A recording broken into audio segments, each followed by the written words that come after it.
Okay, sa ating job interview, Sister L, ayan, ipakilala mo ang ating bisita ngayon, ha? At ano ba ang mga karanasan niya? Ano ba ang kanyang dinanas? Ano ba ang tinapos niya? Ayan. At ano ang kanyang maipagmamalaki para iboto bilang isang senador? Naku, Lakay, bago ko ipakilala ang ating job applicant ngayong araw, nag-a-apply sa ating mamamayang Pilipino, sa masang Pilipino. Sa mga nanonood, nakikinig, pwede sila, Lakay, mag-comment sa ating Facebook page at YouTube channel kung sila ay mayroong katanungan sa ating job applicant ngayong umaga. Pero ito na, Lakay, papakilala ko na. Siya ay miyembro ng Nationalista Party, Lakay. Kasamahan pala ni Manang Aimee, at siya ay nagtapos ng Master's degree in Defense Studies sa University of Canberra sa Australia, Lakay. Wow! How is your day today? Good eye, mate. Isang Philippine, at nagtapos siya, Lakay, sa Philippine Military Academy, matapat class of 1979. Siya ay retiradong koronel, Lakay, ng Philippine Marines. Uwa! Sa mga Marines. Ganyan na mga Marines. Pag nagja-jogging, Lakay, ano? At naku, Lakay, siya lang naman ay Medal of Valor recipient o yung medalya ng kagitingan, Lakay. Yan ang highest award na isang sundalo, Sister L. Yes, na iginawad sa kanya, Lakay, matapos ang Battle of Kauswagan noong 2000 laban sa Moro Islamic Liberation Front o MILF. Asia's People of the Year to 2025, Lakay, at PMA's Cavalier of the Year no namang 2023. Most ano ba ito, Lakay? Bemedaled Filipino Military Soldier sa kasaysayan ng Pilipinas, Lakay. Kasama na dyan yung Medal of Valor, Distinguished Conduct Star, Distinguished Service Star, Gold Cross at Military Merit Medal, Lakay. Abay, napakadami naman ito, Lakay. Parang bukas pa ako matatapos. Ganun ba? Ayan. Parang ano to, Lakay? Pinagpepenitensya mo na ba ako? Hindi, tutulungan kita, ha? Pinutulungan mo na nga ako, Lakay. Naku, ito kaya medyo controversial itong bisita natin ngayon, Sister L. Alam mo kung bakit? Bakit? Abay, nakasama sa Blood DS 1989 coup attempt. Ayan. Nako. Kinover natin, no? Nasa Makati pang parang station alam ko natin. May mga alaala ka sa ganito. Makasaysayan ang yan ang pinaka unang special coverage ng mga may mga live bullets na lumilipad, Sister L. Ayan. Naalala ko yung mga kwento mo rito. Ayan. Lumahok sa ouster laban sa administrasyon ng dating Pangulong Cory Aquino at co-founder ng Young Officers Union. Ayan, ito yung mga idealist na mga military officers ng araw. Ayan. At siya ay binigyan din ng Medal of Valor dahil sa panguna sa operasyong militar laban sa MILF, ayan, sa Lanao del Norte. Anyway, pakilala natin ang ating bisita ngayon. Wala pong iba mahabigan, Medal of Valor awardee, Colonel Merciful Ariel Kerubin. Good morning, Kuyang Colonel, sir. Good morning, Colonel. Good morning, Kuyang Deo and Sister L, at magandang umaga rin sa lahat ng mga taga-subaybay ng napakaganda niyong programa. Ayan. Anyway, diretsa na tayo, Colonel Ariel Kerubin. Ayan. O nga pala, nakita ko yung billboard mo kanina sa Skyway. Nandiyan pa rin, ha? Pero huwag kang mag-alala, huwag mo nang tanggalin kasi ang sabi ng COMELEC, yung pala mga naglalakang billboard na nakalagay sa mga private establishment. Ayan. Aba, hindi pala covered ng ban sa poster, ha? Yes, Kaya pala andun din si Bato. Ayan. Yun, Lakay, ay Pastor Kibuloy at Marcoleta nandun pa rin, pero inalis yung billboard ni ni Senator Lito Lapid tsaka Senator Bong Revilla at saka tinanggal ba, Lakay? At saka yung lucky charm ni Atong Ang, si Sunshine Cruz. Ikaw talaga. Kaya ka pala muntik pamalate kanina. Siguro kakatingin mo ng mga billboard. Siyempre, tinitignan ko ano ba mga billboard na nawala rito, natakot doon sa banta. Di nila alam, ha? Pero Supreme Court ruling pala yun, na Yes, yung mga lakay. billboard na ganyan, basta nasa private property po ang poster, mahabigan, kahit kasing laki ng bahay, ayan, hindi po bawal yan. Hindi po grant for disqualification. Pero Colonel Ariel Querubin, ayan, sa pagiging sundalo at ngayon ay kayo po ay nasa corporate world ngayon, bakit nais mong maging senador? Alam ho ninyo, ikwento ko muna kung anong karanasan ko, no? Naranasan ko nang tumira sa Jolo, Basilan, Tawi-Tawi. Zamboanga del Norte, Zamboanga del Sur, Lanao del Norte, Lanao del Sur, Palawan, no? Southern Palawan, Bicol, Camarines Sur, Camarines Norte, Central Luzon, dyan sa Bataan, Zambales. Ano ho ba anong dahilan at nandito tayo sa mga lugar na to? Bakit? Dahil nga sa napakalakas ng insurgency, no? Dulot ng kahirapan. Kahirapan at korupsyon. May nabago ba? So tama yung sabi nyo, nasa corporate tayo. I cannot take it sitting down, no? Na ganun pa rin ang nangyari nung panahon na naandito ako sa mga lugar na to. Meron bang naandun pa rin yung kahirapan, naandyan pa rin yung korupsyon, na laganap na korupsyon. So sabi ko, nung binigyan ako ng manifesto nung July 8 ng more or less 2,000, no, na signatories, 25 of whom were chiefs of staff, chief PNP, Coast Guard commandants. Ang sabi nung pinaka-spokesman nila na si Lieutenant General Aurelio, Ariel, we stand united with you to fight corruption, uplift the living conditions of the poor, and protect our sovereignty. We see in you somebody who can unite the Filipino people. We know na nasa comfort zone ka.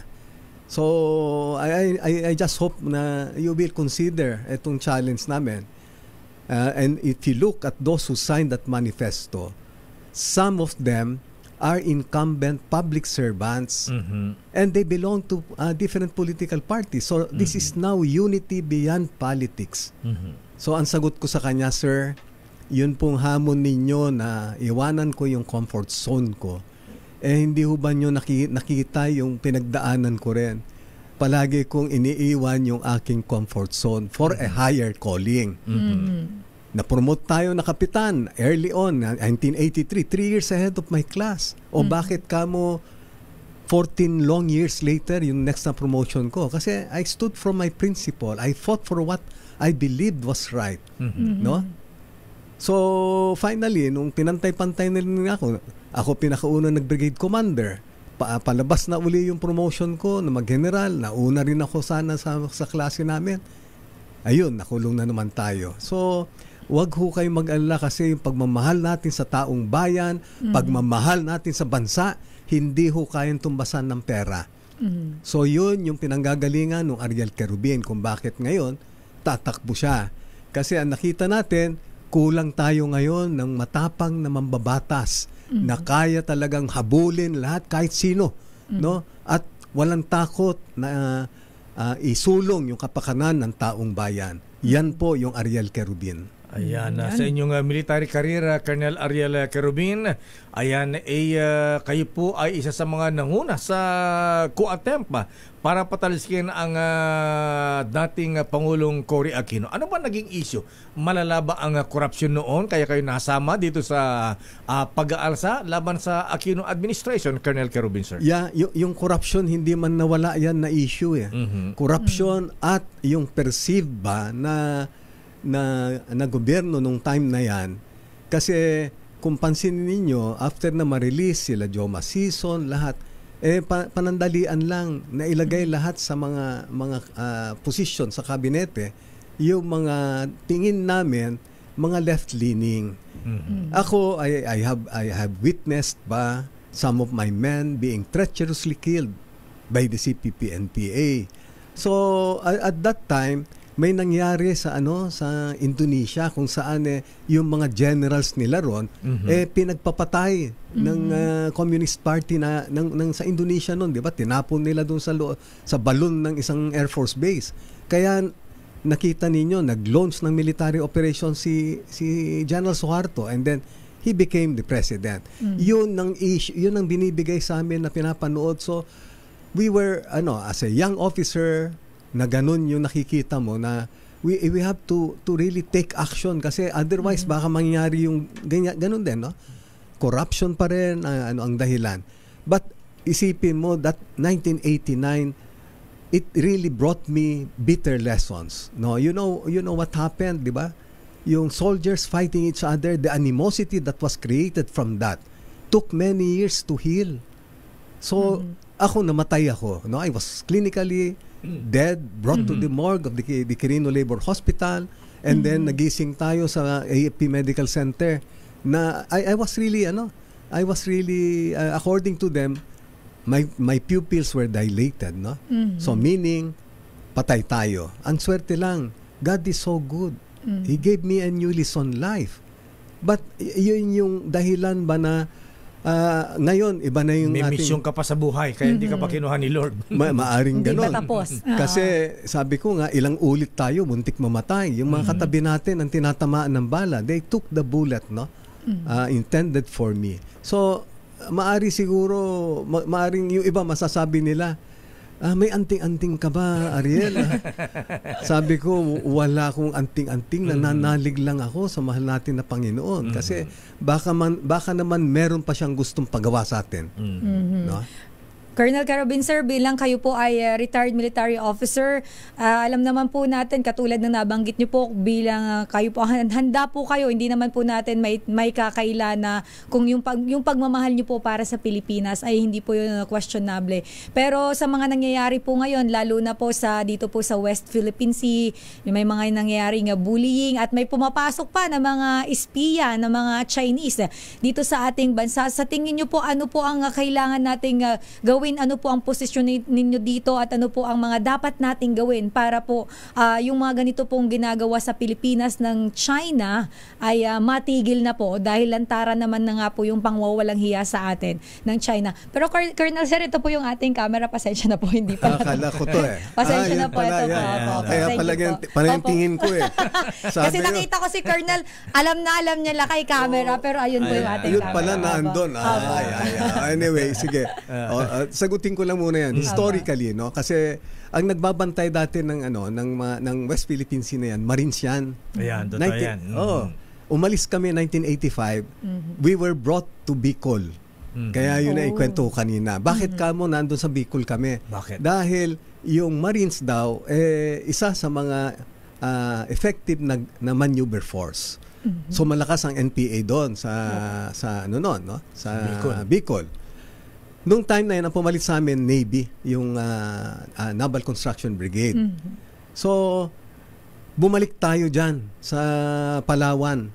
I became a battalion, I became intelligence officer, operations officer ng Western Command. Kung naging rin tayo, naging battalion commander na tayo. In 1999, we were, may enkwentro yung mga tauhan ko. CPP-NPA yung napaengkwentro nila sa Southern Palawan, sa Quezon. Nakarecover ng laptop computer. Yung laptop computer, hindi namin nabuksan, pinadala sa Manila, and then pagbalik sa amin, nakalagay doon na very alarming na strategic plans of the CPP-NPA is strengthen foothold along the shorelines. At that time, yung Mischief Reef na yan was already occupied by China. So, ibig lang sabihin nito, yung Mischief Reef na yan is a very, very ideal transshipment point for firearms, for drugs, illegal drugs, and even smuggled goods. Kasi we know for a fact na some of the members of the PLA are scalawags. So, balik tayo ngayon sa assessment ko na ginamit ito ni then Senate President Enrile sa isang privilege speech niya. Ang sabi ko, ang assessment ko at that time was, yung CPP-NPA Mao-oriented, Mao-inspired yan. So China yan. yun naman alleged pinanggagalingan ng mga armas dun sa secessionist group natin galing po ng Pakistan.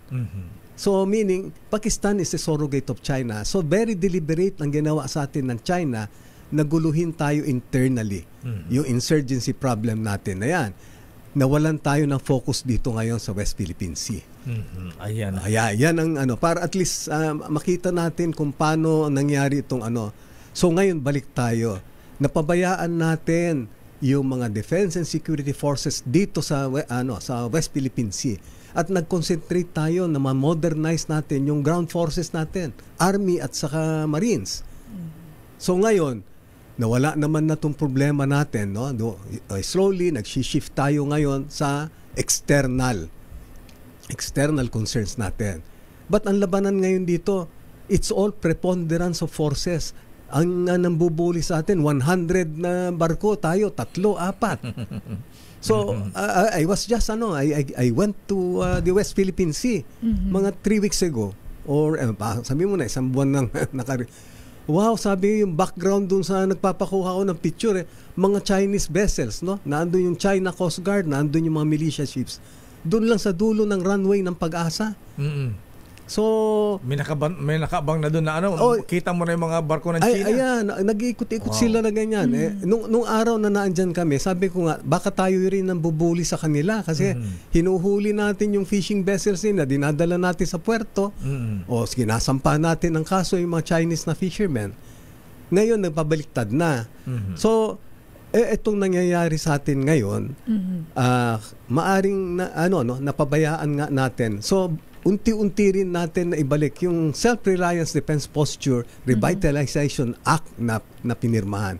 That is a very welcome development in the sense na now we can probably start standing on our own. Be reliant ba? Kasi ang pananaw ko, we can never be forever dependent on any superpower. Kasi yung location ng ating bansa, strategically, pinag-aagawan ng mga superpowers yan. But if we can only stand on our own, we can get more concessions from them.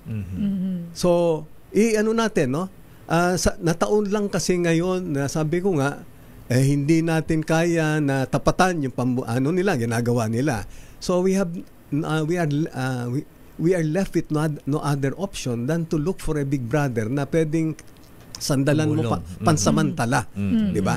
Ayan. Okay, so kayo ba ay pabor, Colonel Eric Calubin, na maglagay ng Typhoon missile sa mga EDCA sites dito sa Pilipinas sa pandepensa sa atin kung may aggression, external aggression from China or other country, Colonel? Well, nabanggit na yan ng ating mahal na Pangulo na sabi nga niya sabi wag niyo kaming ibuli. Marami siyang mga hiningi na mga conditions. Kung gawin ninyo 'yan, paalisin ko lahat ng typhoon, isoli ko lahat 'yan. So, yung sabi mong agree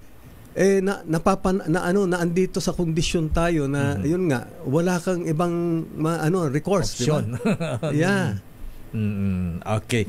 Kanya Eric Calubin, sir, ang ating reporter si Edniel Parosa, merong katanungan, man on the street, ika nga. Puntahan natin na lakay. Si Edniel, alamin natin kung ano ang katanungan ng isa sa ating mga kababayan kay Colonel Ariel Carubin na tumatakbo po bilang senador. RH52, Edniel Parosa, saan kayo ngayon, Edniel? Magandang umaga, lakay Sister L at retired Colonel Ariel Carubin. Alam niyo, binabalik niyo yung defense security. Ang pinag-uusapan yung national security. Kasama dyan ang food security. Ibig sabihin yung supply ng pagkain at yung kakayahan ng ating mga kababayan na ma-access yung pagkain na yun. Kaugnay nung usapin na yan, naligaw tayo dito sa bising-bising kaling ito. Ang Kalentong, sa lungsod ng Mandaluyong. Masakit yung palengke ito.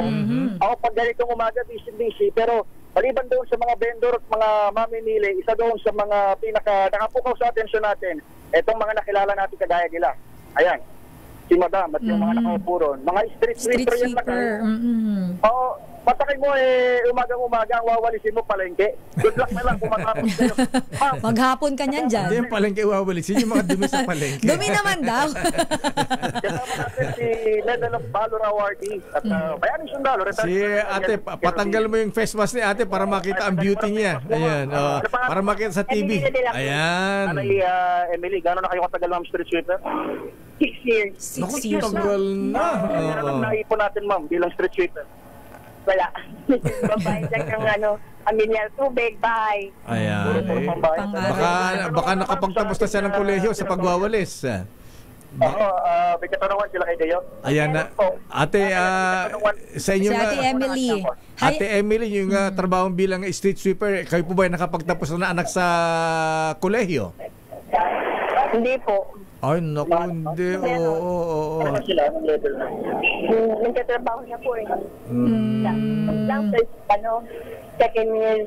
Second year high school o college? Pero hindi nakatapos. Sayang.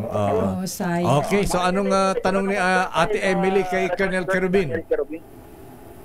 Meron po. Paano po ba magiging mura yung bigas? Parang ang hirap. Masasagot ni Kel Kerubin yan dahil ito laking probinsya rin ito. Galing Ilocos rito, Ilocos, Slovakia. Ha? Ayan. Yeah. Ate Emily, isa ho yan sa ating sinusulong ngayon. Sabi ko nga, plataforma ko yung B, no, yung bet ko, kung masabihin natin Yung B is busog na tiyan, kasama na dyan yung food security kung sa bahay Bet ko. Bet ko, no. Balak natin kasi na kung pala rin tayo, magpasabatas tayo na lahat ng mga nakatiwangwang na mga military reservation, no, gamitin natin para taniman uli, no. Taniman natin ng agricultural products na yan. Magtayo tayo ng piggery, poultry, even gawin natin grazing land, no, kasi ang problema natin ngayon, kaya nagtataasan dito, no, even ng bigas na yan, yung kakulangan ng supply, no. Kaya yun ang balak natin, no, at gagawin natin, magtatayo tayo dahil since wala naman ng kalaban ngayon, magtatayo tayo ng mga community support center sa mga kampo kung saan hikayatin ng ating mga kasundaluhan na yung mga kababayan natin magtanim ng bigas ba o whatever na gusto nilang itanim diyan, no? At yung kikitahin diyan may ano pa sila, may trabaho, may sapat na kikitahin. Pagdating naman sa bigas, no, dahil na nagmamahalan ng bigas, alam natin kasi na yung mas mahal yung mas mura na nga actually ngayon yung inaangkat natin ng mga bigas. So kawawa naman itong mga local farmers natin kasi mahal nga yung produkto na yan, no? So ang niyan para naman matulungan yung mga farmers natin kasi yung mga government agencies nga natin dapat ang unahin nilang pagbilhan itong mga local farmers natin, ito nagtitinda ng mga bigas natin na And para mapamura natin ng husto yung bigas na yan, habulin natin yung mga hoarders, smugglers kasi yan yung yan yung talagang nagpapataas ng presyo. At kailangan lang natin isang matapang na sendor na gaya ni Ariel Kerubin kasi hahabulin niya, walang takot yan, nahabulin yan yung mga smugglers na yan, no? Mga hoarders na yan. Kasi ang nakikita natin ngayon, mag-iimbestiga sila, no? May smugglers, hoarders na may imbestiga. Ang tanong, may nakulong na ba? Wala pa rin. Yeah, so yan ang para seryoso tayo, mapababa yung presyo ng bigas. Habulin natin to, no? Habulin natin itong mga tao na to na nagpapahirap sa taong bayan. Okay. Ate Emily. Ayan. Baka may additional question pa. Baka may follow-up ka o reaksyon doon sa sagot ni Colonel Kerubin. Wala po. Ayan. Edniel. Ang grado ng ating kandidato. Edniel. Pasado po. Pasado daw lakay. Edniel, dahil wala si Sherwin Alfaro dyan, ayan na si ate para gana magwalis, ha? Baka di pa nakabili ng bigas dyan. Bigyan mo na ng pambili ng bigas si ate. Aba naman. Ayan. Galing kay lakayan. Yung laman ng wallet mo, magkano ba lang ng wallet mo? Bigyan mo ng ng 500 si ate. Ayan. Lakay, nakita mo naman naka-uniform pa ng Metro 8 dyan, Ito ng City of Mandaluyong. City of Mandaluyong. Kila Hap Abalos. Ayan. Baka sabihin ni Mayor Abalos, si Pabanting. Pakuwalan ko na. Maraming salamat at sa inyo. Live pa rin mula rito sa Palengke ng Kalentong. Ito si Edniel Barrosa. Nag-uulat para sa DZRH. Una sa Pilipinas, una sa Pilipino. Bakit ikaw? The DZRH Job Interview for 2025 Midterm Elections. Balikan natin si Colonel Ariel Querubin. Ayan, may binabanggit siyang bet ko kanina. Ayan, ito bang bet ko? Ito ba ang platform mo, advocacy mo, Colonel Ariel Querubin? Ano ba itong bet ko talaga? Ayan. Yes, totoo yan. No? Bet ko. Yung B, it stands for busog na tiyan. Walang gutom. Yeah, food security. Yung naman, edukasyon. Ayan. Dekalidad na edukasyon sa kabataan. No? Naku, yung anak ni Ate Emily, hindi nakatapos ng college. Second year college. Education security. Pagdating naman doon sa T, trabaho at sapat na kita. No? So, job security. Ayan. And yung pinaka-importante, Ano yung corruption, lalabanan natin. Yung corruption na yan, kasi sabi nga very consistent tayo na nagpapakulong nga tayo dahil lalabanan natin yung corruption, di ba? So, yan, lalabanan natin yung corruption. Kaso nabanggit mo nga kanina, Colonel Querubin, sir, no, hanggang ngayon wala. Actually, lagi namin to nila kayo nababanggit. Asa na ang mga smuggler at hoarders na akala namin ay may makukulong na pero hanggang ngayon ay wala pa rin. Ilang administrasyon na nakalipas. Ayan na. Wala Cory Aquino. Wala na sa sampulan FBR, Estrada, Arroyo, Aquino, Duterte. Alam pa nakukulong na na mga dapat kasi na economic sabotage, yung mga profiteers, mga big fish, hoarders, smugglers, ayan. Pagka ang Ariel Querubin ba nasa Senado, makasiguro tayo na may mga parusahan ng mga nagsasamantala sa bayan. Masasampulan. Well, ang nakikita natin kasi pagka yung mga nag-iimbestiga, pag nabangga nila, malaking tao, nawawalan na sila ng tapang. So, ang kailangan natin sa Senado ngayon, yung Ariel Querubin na wala siyang sinasanto, di ba? Malala ninyo, kahit kaibigan nga niya.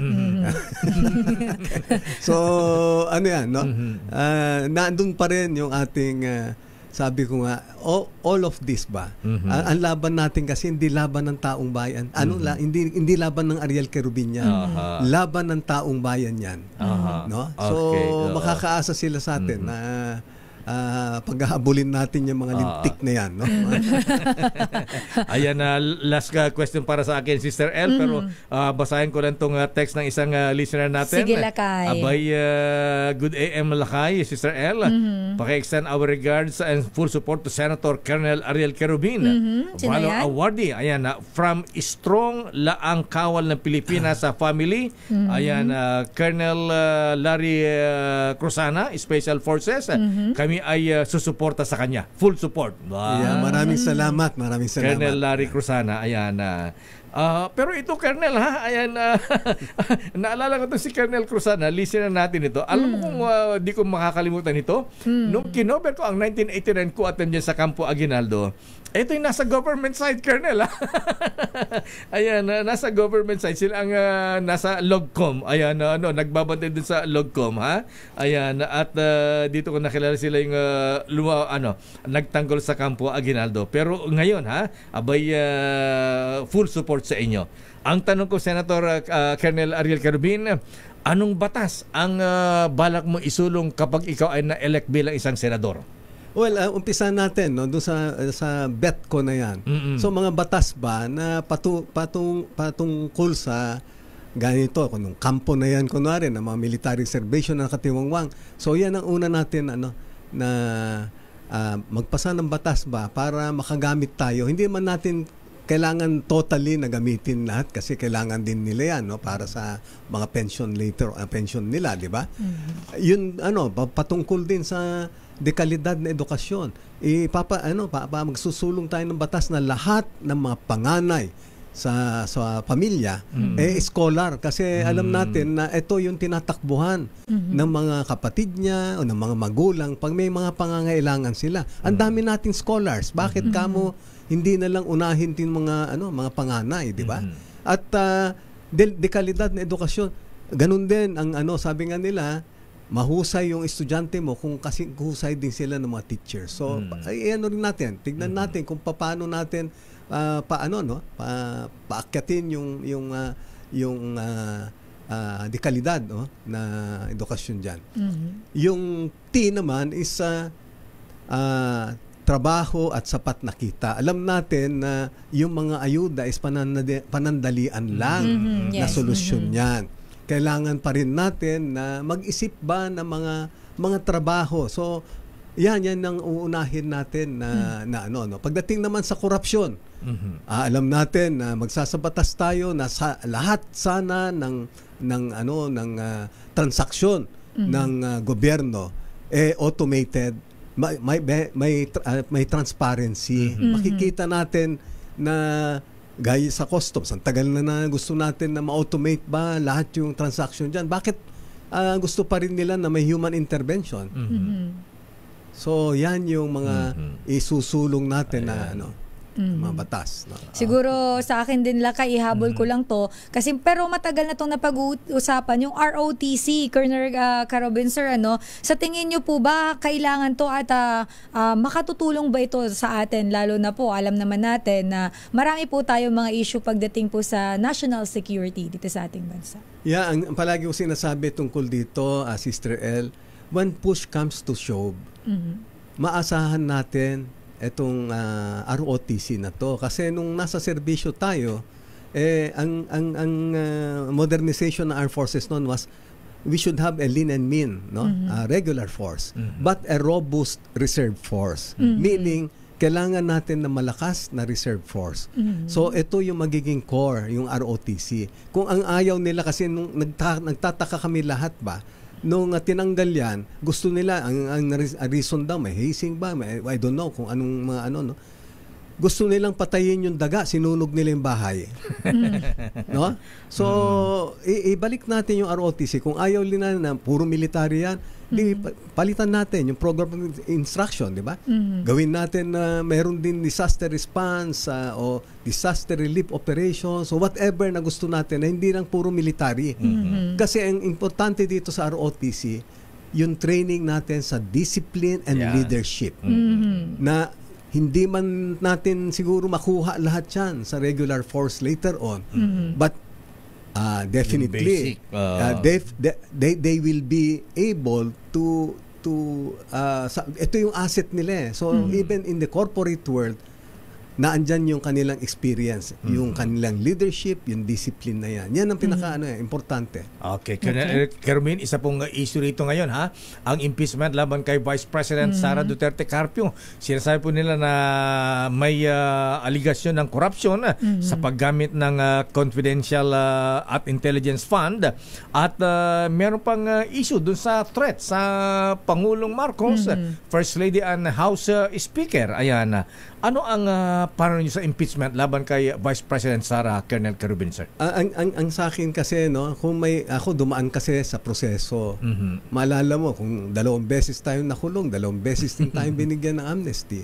So, I went through that process. So, bakit kung meron talagang kaso na meron sila, meron naman dyan yung DOJ, naandyan yung Ombudsman, yung Sandigan Bayan, naandyan pa yung COA na yan, na pwede naman isampa kasi ang impeachment naman na exercise is a political exercise that I perceive to be very divisive. Nakita natin yung nangyari noon kay Justice Puno. Justice Corona pala. Sa correction. Okay, Justice Corona. Ano ba nangyari? What lessons have we learned from that? Di ba? Naghati-hati tayo. So sa atin, let's put yung stability ba and always reconciliation. Kaya sabi ko nga walang nangyayari sa atin kasi we keep on fighting each other. So we can never be Pinagdaanan mo na yan. Yeah. Kaya nga sabi ko, I have seen and felt a lot of sufferings while out there in the field fighting all the armed groups in the Philippines. No?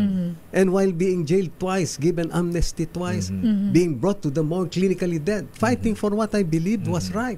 So why can't we all sit down, settle all our differences? Let's talk. And end all these armed struggles for us to move on, because if we remain fighting each other, we will never progress. That was meant for the armed groups. Eh nung nagbangayan na itong dalawa na ito, yun din na panawagan ko na wow, ang dami natin dapat na magkakaisa tayo para tignan na problema. Problema sa West Philippine Sea, problema dito sa corruption na yan, problema sa poverty, unemployment, ang dami. So yan dapat pinag-uukulan natin ng pansin na nagkakaisa dapat tayo. Sabi nga ni John Lennon, give peace a chance. Lakay, siguro ihabol natin tong isa sa mga katanungan ng ating viewers sa YouTube, all the way from Florida, USA, Lakay. Si Roy Aleja, ang kanyang katanungan kay Colonel Querubin, in case you get elected as senator, are you open for federalism? Alam nyo, yung federalism kasi it was just used last time na vehicle nung tumatakbo. No, pero sa akin ang pananaw ko, hangga't hindi natin nakikita itong hindi pa natin na-address yung mga warlords, for example. Ang hirap na tayo, lilipat tayo sa federalism kasi makikita rin natin na nandyan pa rin to, yung kung sino yung mga mayayaman, sino yung mga warlords, nandyan pa rin sila. Colonel, ayan, meron pa? Okay na Lakay. Anyway, Colonel Ariel Querubin, sir, maraming salamat po at mensahe sa ating mga kababayan. At bakit po ikaw? Bakit kayo? Alam mo, sabi ko, yung Ariel Querubin, meron kayong bayani sa Senado. No? Pagka nahalal yan, meron kayong maaasahan na matapang, na lalaban para sa kapanganan ninyo. Yan yung Ariel Querubin. Hindi marunong mangupit, no? Hindi marunong mambulsa. May political will. At yan yung dala-dala ng Ariel Querubin. Ang sundalo ninyo sa Senado, ang bayani ninyo sa Senado. Ariel Querubin, sir, maraming salamat. Retired Marine Colonel Ariel Querubin, Medal of Valor awardee for Senator. Kilalanin